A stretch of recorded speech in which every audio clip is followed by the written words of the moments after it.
मराठा आंदोलक मनोज जरांगे पाटील यांच्या आंदोलनाला पाठिंबा देण्यासाठी गावोगावी साखळी उपोषण सुरू होतं। जरांगे पाटील यांचे बॅनर्स गावागावात पाहायला मिळत होते। आता याच बॅनरवर पोलीस प्रशासनाकडून कारवाई केली जाते। बीड जिल्ह्यातील तांदळा गावात लागलेले बॅनर्स पोलीस प्रशासनाने काढलेत। वरिष्ठांच्या आदेशानुसार बॅनर्स काढले असल्याची माहिती पोलीस उपनिरीक्षक रामेश्वर इंगळे यांनी दिली।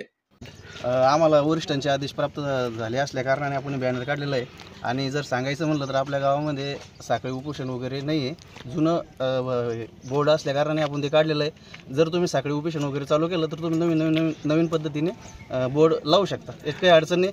आणि अधिक माहिती जर तुम्हाला पाहिजे असेल तर आमच्या वरिष्ठांशी संपर्क साधू शकता। आम्हाला वरिष्ठांचे आदेश आहे, त्याच्यामुळं अधिक तुम्हाला जर माहिती पाहिजे असेल तर आमच्या वरिष्ठांशी तुम्ही संपर्क साधू शकता। जय हिंद, जय महाराष्ट्र।